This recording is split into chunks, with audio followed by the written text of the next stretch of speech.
and welcome back to The Right Turn, your one-stop shop for all things fiction writing. I'm your host, author Jordan M. Griffin, and today we're tackling our fourth and final episode in the Parts of Speech series, which is on adverbs. Now, stay tuned to the end of this episode for a really exciting announcement. We have something coming at the end of this week, but I'll tell you about it at the end. For now, let's talk about this last parts of speech because adverbs are the trickiest category of speech to work with. Usually they are kind of two steps removed from any given space in the parts of speech tree. You may have heard that writers hate adverbs and they swear that they themselves would never use adverbs and any serious writer shouldn't either. This is, of course, impossible. Writers use adverbs all the time, often in ways that they don't even realize they're doing. What's important, as with all parts of speech, is to arm yourself enough to know when you have used adverbs effectively and when they are unnecessary and threaten to chunk up your prose. Adverbs describe verbs or other adjectives. They, like adjectives, give clarity to an action or description. In the phrase deep blue sky, for example, deep would be an adverb because it specifies what kind of blue is being discussed. Similarly, if I had the phrase he ran too quickly and fell, then both quickly and too would be adverbs. Quickly because it describes how a person ran, and too because it clarifies more about the word quickly. Like adjectives, adverbs that are the most useful are the ones that change a reader's expectations of where a sentence is going. Running quickly, therefore, isn't really a great adverb. Running is, by its definition, a fast movement, so I don't need to clarify it with the word quickly. Running slowly, however, changes our expectations. As you're reading your favorite books or stories, be on the lookout for that. Does an adverb in a sentence change your expectations of the situation, or does it simply reinforce what's already there? If you'd like to get practice with that, see if you can make a few examples of your own. Write down as many phrases as you can where the adverb is changing your understanding of the sentence. He crept softly across the floor, for example, doesn't do a whole lot for the sentence. The word crept already implies a soft, slow, careful movement. He crept awkwardly across the floor, however, adds something to the situation. Is the character unused to sneaking? Is he injured and that's what's making him move strangely? Whatever it is, we know that by adding this word awkwardly, something else is going on in the situation, and so it's an interesting word.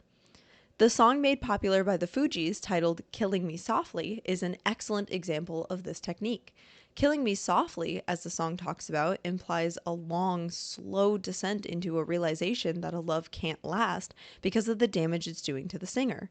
It takes all of the urgent violence out of the word killing and transforms what we understand about the word completely. Now, a note of caution as you're making these new and unique combinations. Sometimes there are words that just don't go together, and that's totally okay. One of my pet peeves that I have actually seen in multiple published novels is the phrase shining darkly, which I hate because I don't understand how that even works, right? Darkness is not less light, it's not dim, it is the absence of light completely. You can't have both at the same time. What would make the phrase make much more sense, like I said, is shining dimly. Or if you want to use the word darkly, you can use it in the sense of a metaphorical light, such as with the phrase smiled darkly. That works just fine. But if there's an actual light, it doesn't make sense for it to shine darkly. Is it illuminated or is it not? Something that glints can imply reflected light off of a dark object. So that might work if you need, something reflecting off of a black surface or something like that. But even then, I wouldn't use the phrase glinted darkly. The point is to run over your adverb combinations in your head and to be sure that they work. It's totally okay to find and even use phrases that don't really go together, especially when you're doing placeholders.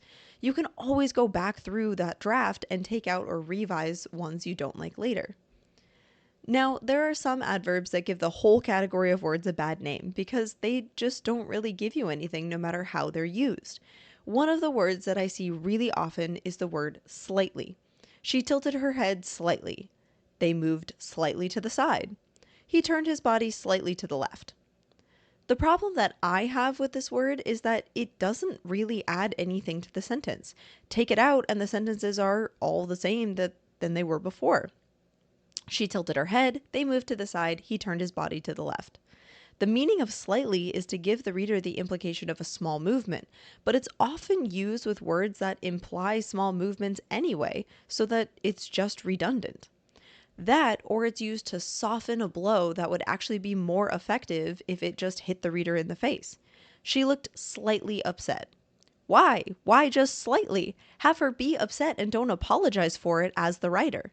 Or if you really need her to not be all the way upset yet, then there are other words that you can use. Maybe show body language, have her cross her arms and bite her lip.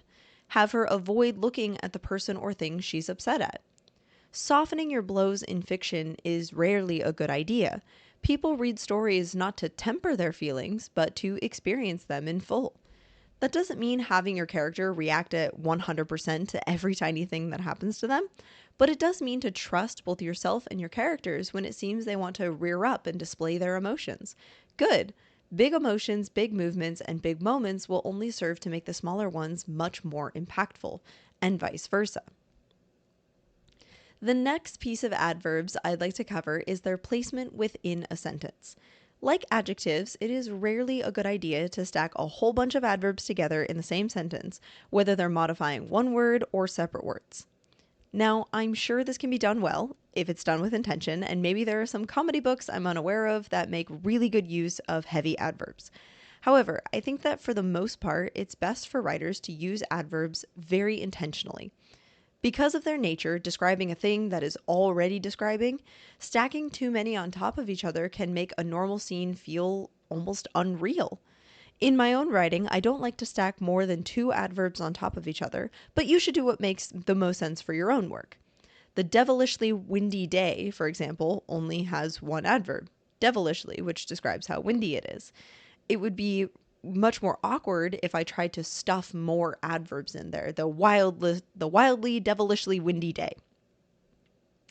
A lot of young writers rely on filler adverbs such as really or very to lend strength to their writing, when more often the words can be combined to make stronger single words. A lot of young writers rely on filler adverbs such as really or very to lend strength to their writing, when many times these words can be combined with others to make a stronger single word. Really bad, for example, can be replaced by horrible or terrible. Really wants, such as a character who really wants something, can be replaced by craves or yearns. It all depends on how tight you want your prose. The tighter it is, the more emotionally impactful, usually. And how old do you want your prose to sound? Young children use really and very all the time because they lack the knowledge of other words. There's nothing wrong with that. It takes time to build a vocabulary. On the other hand, older, especially educated characters will likely stay away from those words. Partly because really and very get beaten out of us in school, and partly because if we have a more descriptive word at our disposal to describe what we're thinking or feeling, we'll probably use that.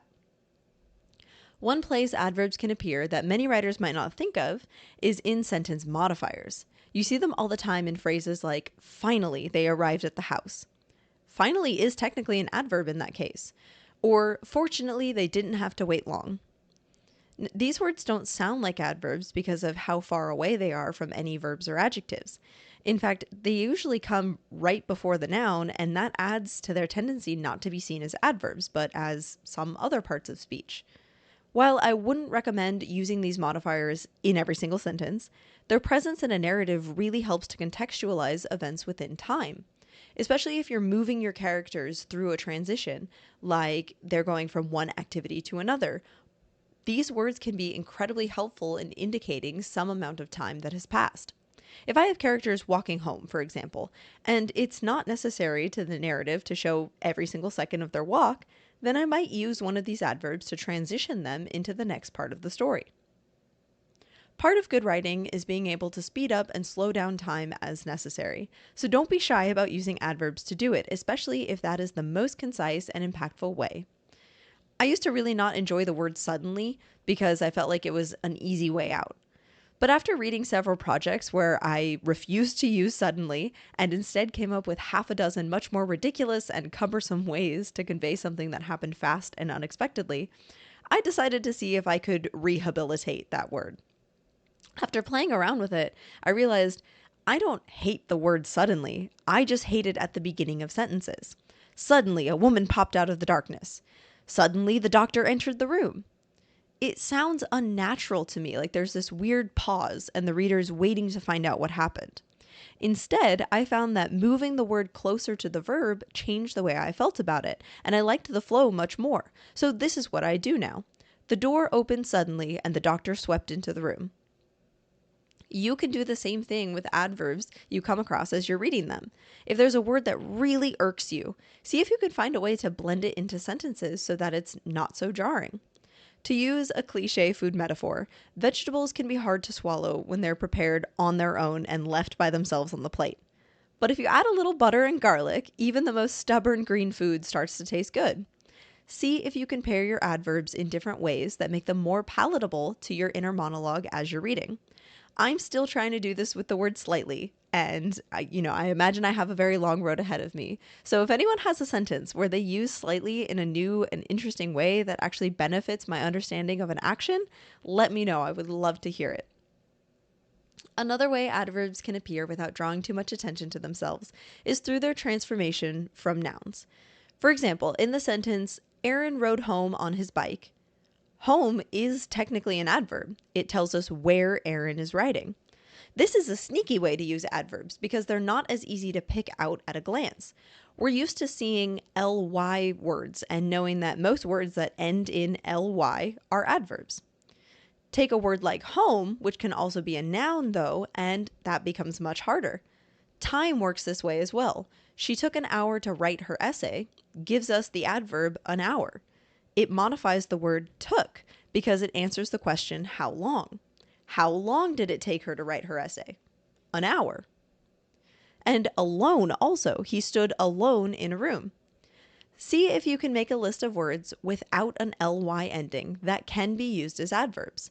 This will give you a more subtle cache you can pull from when you feel like you need an adverb, but you don't want to be overt about it. And in the sentences where it makes much more sense to be overt, then you can pull out those ly words and let them fly. Now, a place where adverbs are really able to shine front and center is in dialogue. Rarely do we censor ourselves when we speak the way we do when we're writing description or action. I really like this is a natural sentence for anyone at any age to say, especially if they're excited by a surprise or are unexpectedly in a pleasant situation. Or, can you come upstairs quickly, as a parent might say to a child. If you want to get even more colloquial, you can say what my family said growing up. Can you come up here real quick? Now, it's not grammatically correct, but then again, dialogue almost never follows conventional grammar rules. Why would it when the way we speak is so far from what our English teachers wanted us to learn in our early years? Okay, this sums up our Parts of Speech workshop. I hope that you enjoyed going back to basics and that now you have a bit of a fuller grasp on how to use all of these different words we find in writing. If you have any further questions or you want to hear something I neglected to cover in this workshop, please feel free to let me know. For those of you who haven't seen it yet, I recently did an interview with the amazing Vickie Lan of the Speculative Sandbox podcast, where we talked about CRISPR, designer genetics, and how close fiction is to the science on that particular topic. For those who might not know, my background is actually in biology and specifically in neurogenetics. I interned in a neurogenetics lab during my undergrad. That can be found under the Speculative Sandbox podcast. They're on Spotify, they're on Apple Podcasts as well, and wherever else you stream your favorite podcasts. Now, in addition, and this is the really cool news, Vickie was kind enough to stop by for an interview with us at The Right Turn. She and I discussed her journey through the writing industry, her experience with editors and agents, and some information that I hope is helpful to anyone looking to formally publish their work. That will appear on September 8th, so I urge you to stay tuned for that. Okay, I hope this episode has been useful to you, and thank you for listening. Please feel free to go back, pause, or replay any part you want to hear again. If you really liked the episode, leave a review or share it with someone you think would be interested in adverbs and all the interesting ways they can be used in writing. If you want to tell us a story about your own writing experience, share your work with us, or you just want to say hi, you can send an email to writeturn@gmail.com. That's WRIT3TURN@gmail.com. If you'd like to engage with the community in other ways, you're welcome to subscribe to the newsletter at jordanmgriffin.com, which will tell you when new episodes come out. In addition, I have an Instagram, which will also let you know when I upload videos. Link will be in the episode description. As always, I wish you all the best in your own writing. Have a great day, and if it's not a good one, I hope that the next one is better. See you next time.